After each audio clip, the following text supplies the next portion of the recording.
¿Qué tal? Yo soy Agustín Velasco, le doy la bienvenida a este programa especial en el que le presentaremos el análisis de la información más relevante de la semana. El pasado domingo 4 de mayo se realizó el Congreso Nacional de Morena. Los militantes se comprometieron a no incurrir en el nepotismo y tampoco a heredar cargos con miras a las elecciones intermedias de 2027 y no hasta 2030. Los grupos internos acusaron a dirigentes de manejar agendas propias. A través de una carta, la presidenta Claudia Sheinbaum destacó los principios éticos y políticos que deben tener los militantes de su partido.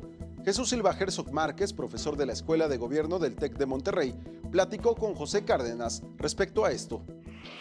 Como bien apuntó Agustín Velasco, en el Congreso Nacional de Morena se abordaron temas clave. Desde luego ellos dicen para el futuro de este movimiento que ahora gobierna. Vienen las elecciones intermedias de 2027 y Morena ya no cuenta con la presencia avasallante de Andrés Manuel López Obrador. Así que tendrá que venderse políticamente con mejores argumentos, más allá del compromiso por la austeridad de sus candidatos. Comprometerse a evitar el nepotismo y los cargos heredados, desde ahora y no hasta 2030. Lo que no ganó tanta simpatía es la orden de evitar actos anticipados de campaña. Un saco a la medida de la senadora chihuahuense Adriana Chávez, quien anda muy inquietita. Más allá de los ordenamientos, algunos descafeinados, habrá que ver qué tanto caso hacen los morenistas a la carta de la presidenta Sheinbaum, quien dio un manotazo para exigir orden y evitar el sectarismo interno y dejar de priorizar agendas personales. Vaya que hay agendas personales. Decía que fue un congreso descafeinado porque se ignoró promover una reforma plena contra el nepotismo, evidente en las filas de sus aliados verdes. Tampoco hubo una clara manifestación a favor de revisar candidaturas cuestionables. Lo más obvio fue evadir un debate serio acerca de la reforma judicial tan cuestionada. No le entraron, a pesar de que de los críticos de Morena sueltan toda la metralla en contra de la reforma. Con uno, el maestro Jesús Silva Herzog Márquez, profesor de la Escuela de Gobierno del TEC de Monterrey. Jesús, ¿cómo estás? Muy buenas noches, bienvenido. Pepe, muy buenas noches. Pues, ¿cómo ves? Bueno, yo coincido con tu lectura. Me parece que es una manera de la presidenta Claudia Sheinbaum de pues imponer su liderazgo a través de varios pronunciamientos que ha hecho recientemente. Llamar al orden. Bueno, yo creo que llamar al orden, tratar de pues evitar esta dispersión que se ha visto efectivamente, como bien lo decías, después de la desaparición del liderazgo de Andrés Manuel López Obrador, que tenía una conducción absoluta sobre el partido, no se movía absolutamente nada que no tuviera la autorización del presidente de la República. Y ahora me parece que hemos visto que hay grupos que se mueven por su propio impulso. ¿Qué grupos, a cuáles grupos identificas?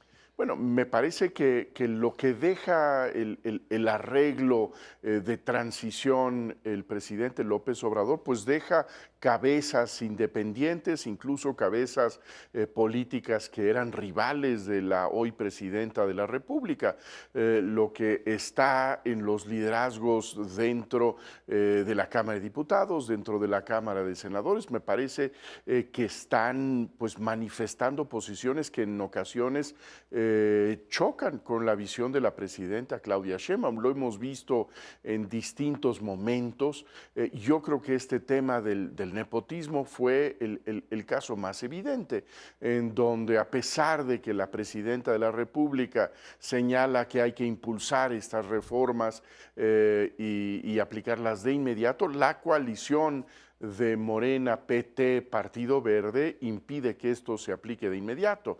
Entonces creo que lo que estamos viendo con estos compromisos de buena conducta, que yo creo que es lo que hay en el Congreso reciente de Morena. Vamos a portarnos bien, no vamos a usar helicópteros, no vamos a exhibir nuestros lujos. Tiene que ver ropa de marca pueden usar. Así es, ¿no? Esto nos vamos a portar bien.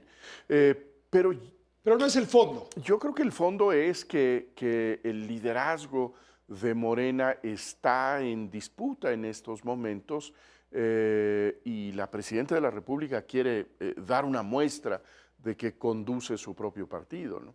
Ahora, en este momento la presidenta de la República está en medio de una tormenta, porque hacia adentro está este tema para que Morena siga siendo el partido oficial o el partido en el poder, pero hacia afuera pues, está siendo bombardeada por el presidente de Estados Unidos. ¿Quién más? México tiene relaciones con medio mundo, o con todo Sí. el mundo, pero olvídate, ¿qué le importa a México ahorita una relación con Europa, con América Latina? Le importa Trump. Yo coincido y me parece que son varias las tormentas que atraviesan Palacio Nacional. Una tiene que ver con esta incertidumbre sobre la conducción política después del gobierno de López Obrador, las consecuencias de esta reforma que yo creo que será inevitablemente desastrosa al Poder Judicial, los conflictos de la seguridad y desde luego la intimidación constante, las amenazas que vienen de la Casa Blanca, con esta extraña forma de elogiar y cachetear al mismo tiempo Palo y zanahoria. que tiene el presidente de los Estados Unidos, ¿no? Jesús, pues muchas gracias por tu comentario, siempre en el punto, en la médula, Muchas gracias, Pepe. en el nervio, como el dentista, donde gusto. duele. Que te vaya muy bien, estés muy bien, Jesús. Pepe. Por su parte, la doctora María Amparo Casar conversó con José Cárdenas respecto a la postura de la presidenta Sheinbaum ante el comportamiento de los militantes de su partido. La mandataria confirmó que durante el Consejo Nacional de Morena sí se prohibieron actos anticipados de campaña como parte de los lineamientos éticos. Sugirió orden, unidad y ética en el partido oficialista. La doctora Casar destacó que la carta escrita por la presidenta muestra en el fondo prácticas que han caracterizado a Morena. Más allá de un llamado a la ética, es un llamado a la legalidad, dijo la doctora. Bueno, el caso es que en busca de unidad y congruencia, la presidenta de la República da un golpe en la mesa y ordena, bueno, sugiere que haya orden, unidad y ética en Morena. Es un intento por hacer valer el bastón de mando que le heredó su padre político, Andrés Manuel López Obrador. Y tiene muy claro que en las elecciones de 2027 Morena no contará justamente con esa avasalladora presencia e influencia, la de López Obrador. La idea es que Morena siga siendo muchos años el partido hegemónico, que por cierto nos recuerda al viejo PRI, ¿no? Bueno, podrán subsanarse las peleas internas entre las tribus a partir del llamado de la presidenta de la República. Es un buen tema, desde luego, con uno para la doctora María Amparo Casar, siempre en su juicio. Doctora Casar, ¿cómo estás? Buenas noches, bienvenida. Te provoqué. Muy buenas noches, es usted en efecto un provocador y desde luego que la nota de la reunión del partido pues es la carta de la presidenta Sheinbaum. Si la lee uno con cuidado, pues la carta está llena de afirmaciones sobre la unidad y sobre todo de somos diferentes, no llegamos al poder para enriquecernos, no queremos ejercer el poder por el poder, tenemos una vocación de servicio público, etcétera, etcétera, ¿sí? Ahora, detrás de esto, pues se esconde una verdad o una realidad, pues muy distinta. Si, te insisto, si leemos con cuidado, está llena de lineamientos para frenar o para señalar prácticas de Morena, prácticas que han caracterizado, Pepe, a Morena desde que llegaron a la presidencia en el 2018. Incluso está llena de retratos hablados, te diría yo. Y no es tanto un llamado a la ética, Pepe, es un llamado en realidad a la legalidad. Mira, te voy a de memoria una serie de puntos que tiene la carta. No se vale heredar cargos a los familiares en el periodo inmediato, no a la reelección, no usar recursos públicos para fines privados, hacer realidad la austeridad republicana, no adelantar campañas, no utilizar electoralmente los programas sociales. Pues al final dijo Durazo, el presidente del Consejo, una verdad de Aquilo, Pepe, porque dijo, esto ya está en los estatutos, lo que hace falta es que se cumpla. Bueno, híjole, que diga eso el presidente del Consejo o bueno, pues sí, de la Dirección General del Partido, del Consejo Nacional de Morena, pues es decir mucho, lo que está diciendo es que no se está cumpliendo. Y la presidenta Sheinbaum, pues otro tanto.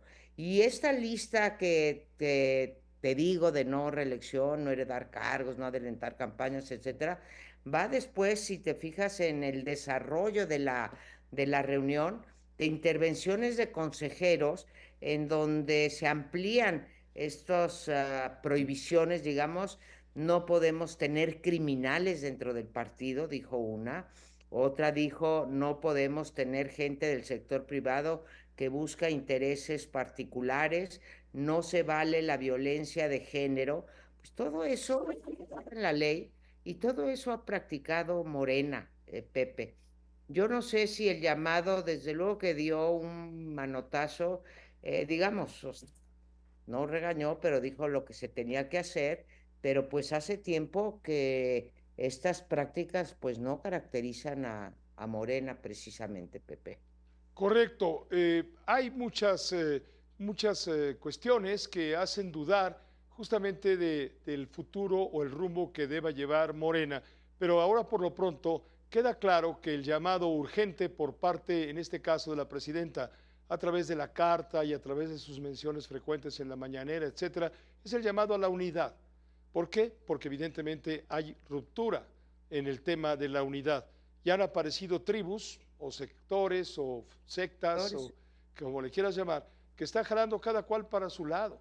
Y la presidenta de la República los quiere conminar a la unidad. Pero la presidenta de la República no tiene la fuerza que tuvo en su momento López Obrador.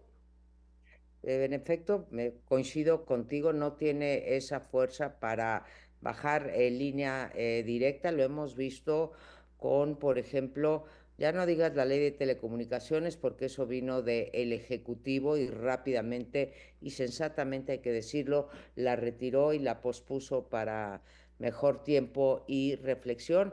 Pero, por ejemplo, la del ISSSTE, pues sí se la echaron para atrás. Y era una reforma de su puño y letra, no era una reforma heredada de López Obrador. Y bueno, pues sabemos que detrás de la senadora de Chihuahua, pues hay un grupo, y detrás de de no querer las reglas de no nepotismo para el 27 hay otro grupo interesado todavía en colocar a sus familiares, y así me puedo ir paso por paso, en donde está pues muy claro que no se está obedeciendo en línea directa a lo que antes era, pues lo conocíamos como el presidente, el jefe de Estado, el titular del Ejecutivo y el presidente del partido, ¿no? Esta triada que logró conjuntar a Andrés Manuel López Obrador, como hace años lo hacía el PRI, o como hace años lo hacía el PRI, pues no está funcionando, y sí estamos viendo rupturas no solamente al interior de Morena, Pepe, sino de la coalición PT Verde Morena. Entonces, sí hace falta un llamado de atención, pero sabemos que los llamados de atención son como llamados a misa, así que tiene que tener muy buenos operadores políticos, y tendrá sí la oportunidad Claudia Sheinbaum, supongo yo, de colocar a su gente en el Congreso, ¿no? Hoy Sí. tiene la mitad del gabinete, que es de su antecesor, y bueno, pues buena parte de las bancadas que también responden a López Obrador, quien hizo, o cuando menos palomeó las listas, como decíamos antes, Pepe. No sé Gracias, doctora Casar. Gracias, María Amparo. Muy buenas noches. Muy buenas noches, Pepe. Qué gusto enorme verte. Igualmente, gracias, María Amparo Casar. El miércoles 7 de mayo salió a la luz un nuevo anuncio antiinmigrante por parte del gobierno de Estados Unidos, esta vez difundido por YouTube México.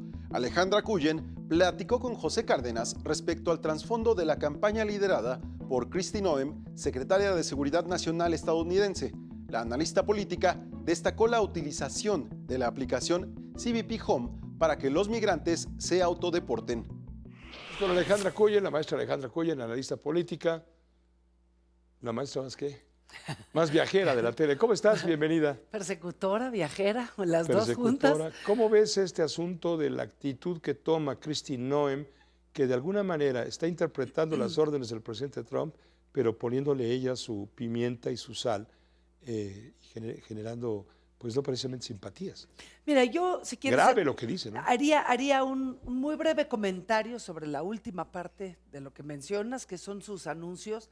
Lo mencionamos en este espacio, Pepe, el intento del gobierno mexicano por impedir los anuncios de Kristi Noem simplemente no procede, porque como viste, pues como no pueden las televisoras, simplemente lo hacen redes sociales y efectivamente si abres cualquier programa de los importantes que tienen muchos seguidores, aparece el video de Kristi Noem, donde básicamente invita a los migrantes ilegales a autoexiliarse y está promoviendo su aplicación del CBP. CBP Pues, Home. hasta ahí, digamos que pues, los está invitando a salirse, es decir, para que no tengamos que ir nosotros por ustedes, porque si los cachamos, los vamos a deportar. En el CBP ¿no? Home le están pidiendo a la gente, a nuestros migrantes indocumentados, que den todos los datos de su estancia. Claro, para que no puedan volver. Claro, para tenerlos perfectamente fichados. Por eso se manda el mensaje a nuestros compatriotas legales o ilegales que no envíen la información a través del CBP Home. No, y es importante porque al final lo que hace el departamento, no es el Departamento de Estado, es Homeland Security, es que va siguiendo las redes de migrantes. Y es que los migrantes cuando se van porque tienen un pariente o tienen un par de amigos o un par de primos que a su vez les consiguen trabajo. Entonces, pues, se mueven por bloques. En el momento en que uno o dos o algunos empiezan a liberar información sobre dónde estaban trabajando, dónde estaban viviendo, están dando pautas a Homeland Security para que vayan a hacer redadas en las zonas donde están viviendo. Fíjate, una nuestros muestra de connacionales, todo ¿no? esto se dio el 5 de mayo. Tú sabes que la fecha del 5 de mayo en Estados Unidos para nuestros compatriotas es crucial. Sí, claro. Se llegó a festejar incluso en la Casa Blanca en su momento. Hablo de Nueva York, de Chicago, Los Ángeles, en fin. Pues resulta que ahora la mayoría de los desfiles, por no decir todos, cancelados. ¿Por Claro. qué? Por el temor, el terror, el pánico de que llegue la migración y se los quiera llevar. Y se los quiere llegar, o sea, se vuelven eventos perfectos para una redada de Homeland Security que está viendo nada más en qué momento actúa. Entonces, dicha la parte de migración, que todavía es por la buena, si lo quieres llamar así, o sea, básicamente los llama a salirse por sus propios pies y sin que los tenga que detener directamente la autoridad. Ahora, de ahí podemos pasar a la parte más delicada, que es, ya está promoviendo la pena de muerte para aquellos que sean, Trafiquen. que los agarren traficando con drogas o con personas. Ajá. La parte que se vuelve muy delicada es que lo que Kristi Noem está implementando son mecanismos donde se brinca todos los procesos. Lo vimos con las deportaciones de los prisioneros que están en cárceles americanas y que los están mandando a las cárceles en El Salvador, porque acuérdate que están utilizando cárceles en El Salvador como espacios donde puedan deportar a todos estos pues, presuntos delincuentes, porque muchas veces ni siquiera tienen sentencia, y ya empezaron a haber casos donde está mandando a gente que no tiene nada que ver ni con las maras, ni con Tren de Aragua, ni con ningún grupo de crimen organizado, y una vez que los mandaron a El Salvador, no hay mecanismo de regreso, aunque el señor Tenga la haya razón. sido enviado injustamente.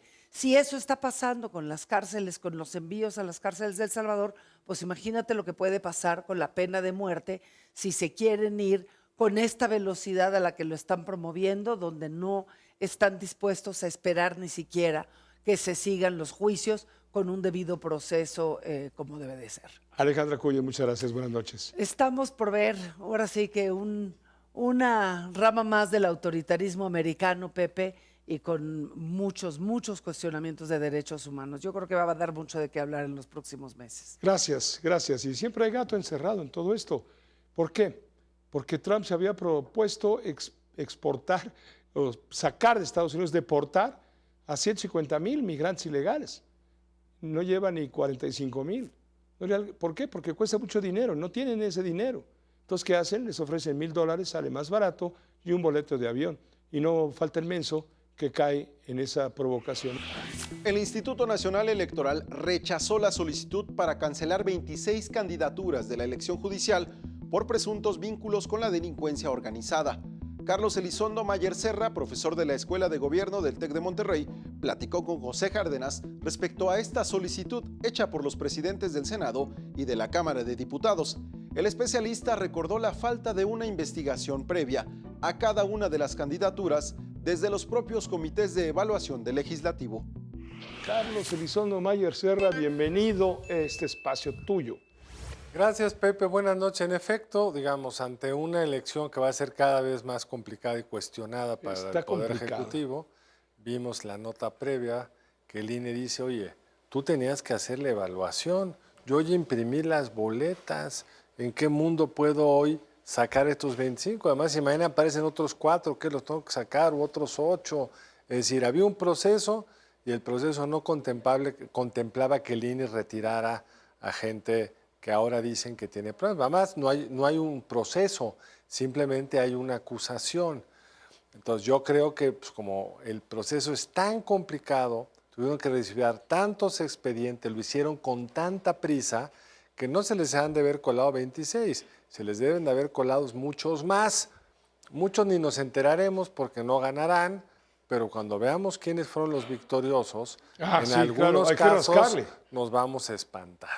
Entonces, claro que el Poder Judicial tiene problemas y el resumen que hacen hoy en la mañanera es seguramente basado en información preocupante.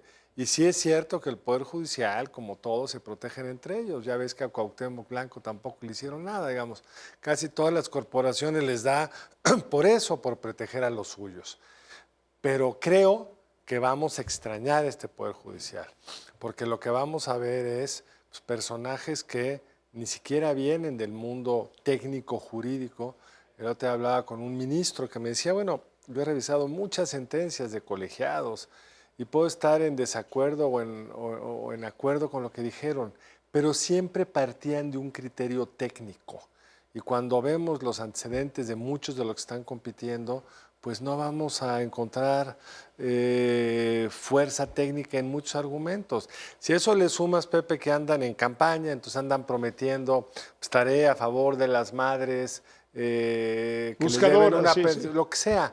Pues bueno, no es un puesto donde tengas que cumplir con una promesa de un tema sustantivo, tienes que cumplir con la promesa de hacer cumplir las leyes, la Constitución y las leyes Presume que en este México que es el primer país del mundo, bueno, quizá con Bolivia el segundo país del mundo, en donde la elección judicial será democrática. Pues si por alguna razón no lo ha hecho el resto del mundo, seguramente es porque no funciona de esa manera. Si México fuera la avanzada mundial de la democracia, sí te diría, oye, qué bien vamos y ya les ganamos también en esto, fuimos la primera democracia en el mundo, los primeros que no sé qué. Pero no, Pepe, lo que tenemos es una involución democrática y esto es pues, un juego demagógico. ¿Tú ya viste la boleta? Tú eres un comunicador informado. ¿Sabes qué tachar? No, ni idea. ¿Sabes? A menos que me dé alguien un acordeón y me diga qué tachar, porque esto es una posibilidad. Es una posibilidad, va a ser una realidad. Va a ser la pregunta es cuántos. Pero aún con el acordeón, ¿cuánto tiempo te va a tomar llenar la boleta? ¿Cuánto tiempo les va a tomar contarla? Que por cierto, por primera vez en una elección no se va a contar en las casillas, se lo van a llevar al distrito porque no había tiempo de contarlo en la casilla. Si les hubieras dicho a los funcionarios de casilla, quédense a contar 3 días, pues no se hubiera notado nadie, se lo van a llevar a las juntas distritales, 300 pequeños ejércitos van a estar contando. Hoy Diego Valadez sacaba un muy buen conteo de cuántos miles de millones de votos van a tener que estar revisando, porque en cada de las 6 boletas que tendremos en la elección federal, pues hay múltiples combinaciones y a eso súmale en las 19 entidades que tienen elecciones locales. Pepe, si yo le preguntara a Noroña o a cualquiera de los que pasó, digamos, vigiló el proceso, cuáles son los candidatos porque los va a votar y por qué, no me van a poder decir de memoria. Sí. Nadie va a poder. Entonces, realmente, decir que esto es democrático es pura demagogia. Si eso le sumas que va a participar poca gente, que mucha de la que va a participar va a venir acarreada, entonces es un proceso que va a dejarnos un poder judicial menos bueno aún del que tenemos ahora. Muchas gracias, Carlos. Gracias. Gracias a ti, Pepe. Buenas noches. Que te vaya muy bien. El embajador Carlos Elizondo Mayer Serra. Y como todos los viernes, José Antonio Valdés Peña, especialista en cine, nos llevó a dar un recorrido por las obras más destacadas del séptimo arte. El viernes 9 de mayo, con motivo del Día de las Madres, José Antonio nos presentó el retrato de las madres en películas mexicanas. Con motivo del 10 de mayo, tan arraigado como usted puede imaginarse en la cultura mexicana, José Antonio Valdés Peña nos preparó una selección de retratos de las madres mexicanas a través de la cinematografía del celuloide. José Antonio, bienvenido, buenas noches. Gracias, mi querido Pepe. Pues sí, el retrato de las madres en el cine mexicano avanza con el avance de la sociedad mexicana. Vamos a empezar pues precisamente con una de las mamás obligadas del cine mexicano, doña Sara García, precisamente en un clásico que es Cuando los hijos se van, de Juan Bustillo Oro, donde pues ella es el eje moral de una familia que pues cuando los hijos se vienen hacia la Ciudad de México, ellos son de allá de Veracruz, pues viene desde luego un desfase moral que pues lleva a algunos hijos al bien y a algunos hijos hacia el mal. Ella es la figura moral, aunque la figura del padre aquí es realmente muy aplastante, interpretado como pues era de cajón que fuera Fernando Soler, ¿no? Desde luego tú sabes mejor que nosotros que Sara García aparecía, era muy joven. Era muy joven, tenía menos de 50 años. Sí, pero su arreglo daba la impresión de que era una mujer adulta, una mucho más adulta, pues una mujer de tercera edad, y ya se encasilló como abuela del cine mexicano. Sí, después ya se siguió, de hecho se quitó la dentadura para interpretar a la abuelita en una película de Rafael J. Sevilla, y de ahí se siguió hasta el fin de su carrera en los años 80. Pero bueno, ahí teníamos a Sara García. En la película Soledad tenemos a dos presencias importantes también del melodrama referente a las madres, doña Libertad Lamarque y Marga López, pues dos de las actrices que interpretaron a estos personajes sumisos, abnegados, sufrientes, sacrificados, y que pues bueno, en el caso de la película Soledad llega un momento en el que se enfrentan como madre e hija por un mismo hombre. Gran película de Miguel Zacarías allá de 1947. Víctimas del pecado pues nos lleva a los terrenos, a los infiernos del melodrama cabareteril, y ahí el Indio Fernández pone a una bailarina de cabaret interpretada por Ninón Sevilla a asumir la maternidad de una compañera quien pues enamorada de su explotador, que es Rodolfo Acosta, nada menos, pues abandona a su hijo y Ninón Sevilla lo adopta como suyo, y eso lo lleva a vivir, pues los lleva a ambos como madre e hijo a vivir aventuras muy terribles en medio de este ambiente del melodrama cabareteril. Doña Erlinda y su hijo, vámonos a los 80, pues que es una película clásica de Jaime Humberto Hermosillo, donde pues una mamá hará lo que sea para mantener las apariencias y que su hijo homosexual pueda seguir viviendo su historia de amor con su pareja, al mismo tiempo que ante la gran sociedad de Guadalajara sea un hombre perfectamente casado con una mujer que ella va a escoger.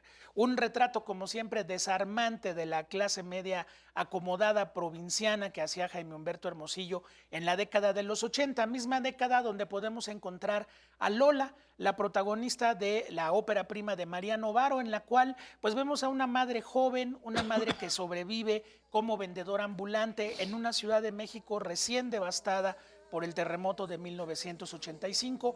Lola es una mamá rockera, una mamá que ejerce su sexualidad, una mamá que no necesita de un hombre para sobrevivir y que también está en la crianza de una niña que significa una nueva generación. Finalmente, La Civil, en este recorrido de rostros, Pepe, de madres del cine mexicano, pues nos lleva a algo muy reciente, las madres buscadoras, las madres que han perdido a sus hijos, que han desaparecido sin dejar rastro, y en este caso Arcelia Ramírez haciendo un personaje extraordinario de una mujer cuya hija es secuestrada, pero en este caso la protagonista se mete a profundidad al crimen organizado para tratar de encontrarla. Una película valiente dirigida por la cineasta rumana Teodora Mihai y que pues le dio a Arcelia Ramírez un triunfo muy importante allá en el Festival de Cannes. Pues ahí está el mosaico, Pepe, de Sara García, Arcelia Ramírez, de las mamás abnegadas a las mamás insumisas. Pues un abrazo muy grande para todos aquellos que tienen a sus mamás, para todas las mamás que nos están viendo. Y también hablabas de regalos, pues qué mejor regalo que también irse al cine. Pero por supuesto, siempre. Y pagar las palomitas. Y pagar las palomitas. Que te vaya muy bien, sí. Gracias. Gracias. Agradecemos su compañía en este programa especial. Recuerde seguirnos a través de nuestra multiplataforma. Yo soy Agustín Velasco. Hasta pronto.